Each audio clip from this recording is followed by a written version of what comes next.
पहले पुरुष घर के बाहर होते थे और महिलाएं घर के अंदर होती थी। अब तो आने वाले समय में मुझे लगता है कि पुरुष जो है घर के बाहर के बजाय घर के अंदर होगा और महिलाएं भारत के सशक्तिकरण में अपना योगदान बाहर रहकर देने में सक्षम बनेंगी। ये बदलाव का समय है और महिला सशक्तिकरण का जो प्रस्ताव सुधीर जी जिसकी व्याख्या कर रहे थे, इस प्रस्ताव के प्रस्तुतिकरण के समय में राज्यसभा के वाइस चेयरपर्सन की कुर्सी पर मैं विराजित था और ये प्रस्ताव प्रस्तुत कर रहे थे।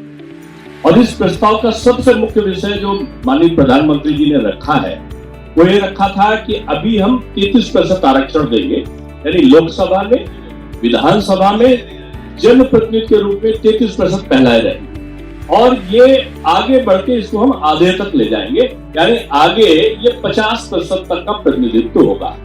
सीधा सा तात्पर्य था कि जैसे ड्रोन दीदी के माध्यम से, लखपति दीदी के माध्यम से, महिला एंटरप्रेन्योर के लिए अलग से लोन देने के माध्यम से और विभिन्न प्रकार के जो अन्य आयाम थे, कौशल विकास की योजनाएं चलाई गई थी। इसका मकसद यही था कि महिला सशक्तिकरण में आगे आए।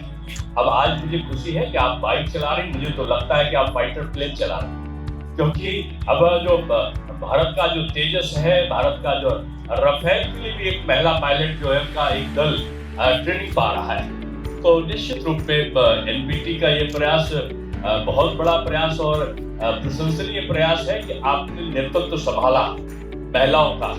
और वो समय दूर नहीं है कि सुधीर जी की जगह श्रीमती सुधीर जी संपादक बनी हुई दिखाई पड़ने, अभिषेक जी की जगह पता चला कि कोई और। तो ये बदलाव का समय है और बदलाव में निश्चित रूप में भारत अभी तक का पीछे था महिलाओं को अधिकार देने के उसमें। अब मैं समझता हूँ कि बड़ी तेजी के साथ पूरी दुनिया में एक विकसित राष्ट्र की तरफ हम लोग बढ़ रहे हैं। आज की बाइक रैली केवल बाइक रैली नहीं है, ये महिलाओं का ये समूह पूरे नगर के लिए आगाज करने वाला है कि हम सशक्तिकरण के दौर में नेतृत्व करने के लिए तैयार हैं। आपका स्वागत है। आप नेतृत्वकर्ता के बजाय नेतृत्वकर्ती के रूप में आप आगे आए। मेरी बहुत शुभकामनाएं।